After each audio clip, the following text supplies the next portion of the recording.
Seperti sebuah kegalauan ya teman-teman, bank-bank besar dunia saja bisa kolaps. Lalu bagaimana? Apakah kita masih aman menyimpan uang di bank?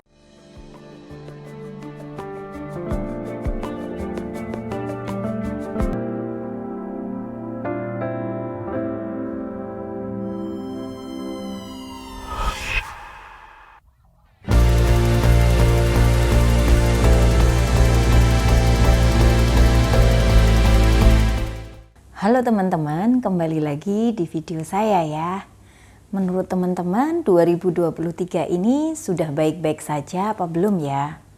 Padahal kabar-kabar tahun lalu mengatakan bahwa 2023 ini terancam resesi.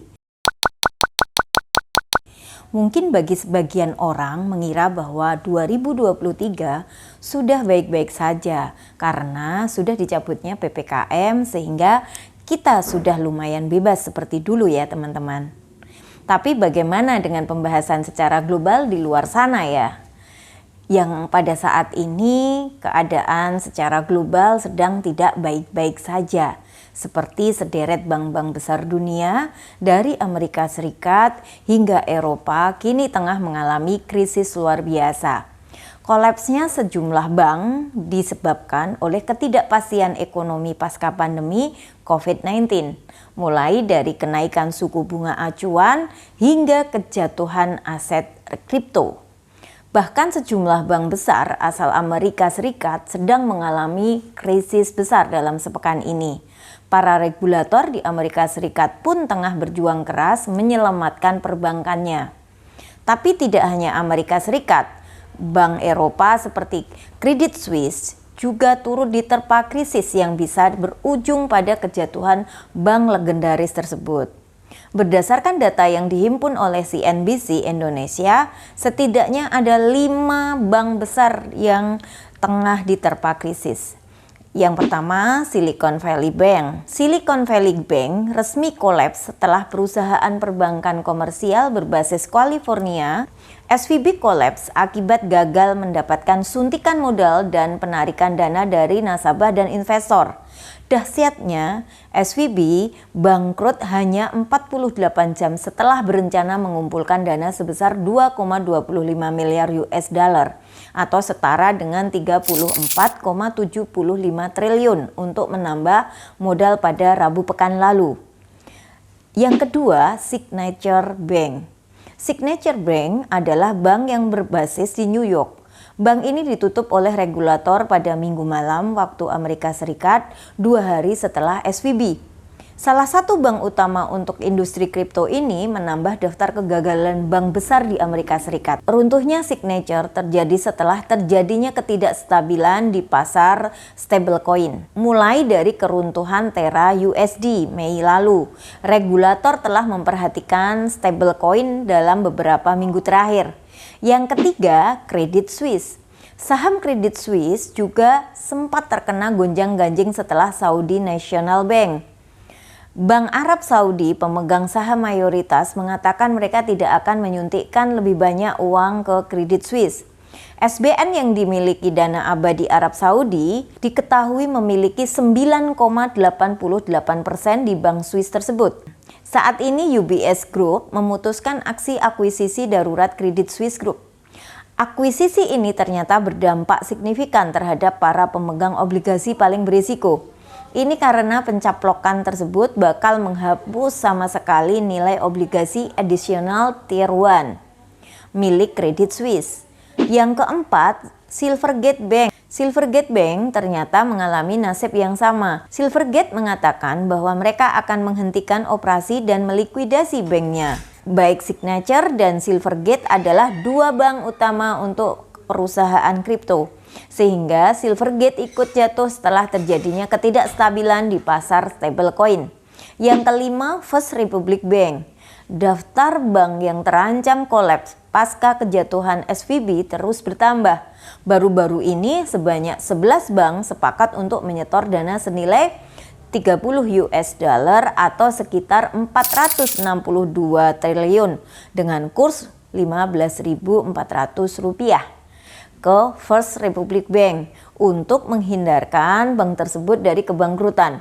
Bank of America, Wells Fargo, Citigroup, dan JP Morgan Case masing-masing akan menyumbang sekitar miliar US dollar. Sementara Goldman Sachs dan Morgan Stanley akan menyetor sekitar 2,5 miliar US dollar.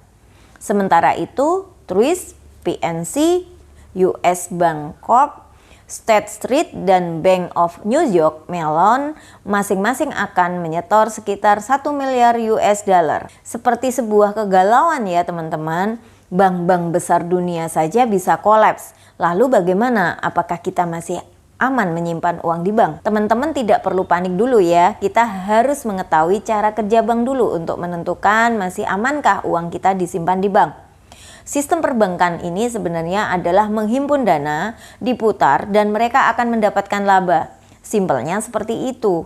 Sekali lagi jangan panik ya teman-teman. Apabila kita serentak untuk menarik uangnya dan bank ini tidak memiliki pendanaan baik dari tabungan maupun deposito, maka bank ini tentu saja bisa kolaps. Tentu hal ini merupakan hal buruk bagi kita, bahkan pemerintah, dan harapannya adalah jangan sampai terjadi begitu ya teman-teman. Karena apabila hal ini terjadi tentu pendanaan bank akan berhenti. Seperti pendanaan UMKM, tidak bisa kasih utang, tidak bisa diputerin uang untuk meningkatkan perekonomian kita. Maka penting sekali bagi teman-teman untuk ketahui tingkat likuiditas dari bank tersebut. Walaupun terbilang beberapa bank saja yang kolaps, namun ini yang akan memberikan isu dunia mengenai kepercayaan pada jasa bank. Bagaimana dengan keadaan perekonomian dan perbankan di Indonesia? Perekonomian domestik diyakini tumbuh solid dan sehat, jauh dari ancaman krisis berkat kebijakan ekonomi yang sinergis dari pemerintah dan regulator dalam merespon tantangan makroekonomi global yang saat ini sangat dinamis.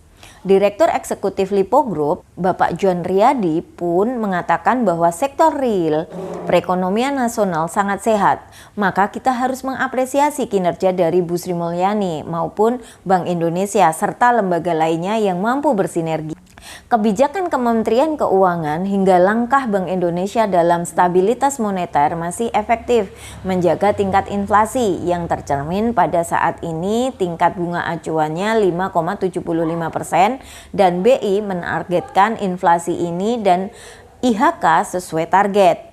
Secara keseluruhan, John menilai perekonomian nasional saat ini sangat solid sehingga memungkinkan untuk mencapai target pertumbuhan di kisaran 5% pada tahun ini. Sebagai catatan positif lainnya, selama sedekade Indonesia juga keluar dari zona ekonomi rentan. Jadi begitu ya teman-teman, ada yang mengira bahwa 2023 sudah baik-baik saja. Tapi ternyata belum, karena kita tidak hanya melihat secara sempit di Indonesia saja. Kita juga perlu melihat perekonomian global di luaran sana. Walau dalam tahap aman teman-teman, kita harus tetap siaga dan meyakini bahwa otoritas tanah air kita ini selalu sigap merespon perkembangan global tersebut. Semoga menjadi gambaran kepada teman-teman terkait perbankan dunia. Terpenting adalah jangan panik dulu, pahami situasi dan percayakan informasi pada lembaga resmi ya teman-teman. Jangan lupa like, komen, subscribe untuk dapat informasi menarik lainnya. Sampai jumpa di video saya selanjutnya ya. Salam growth mindset.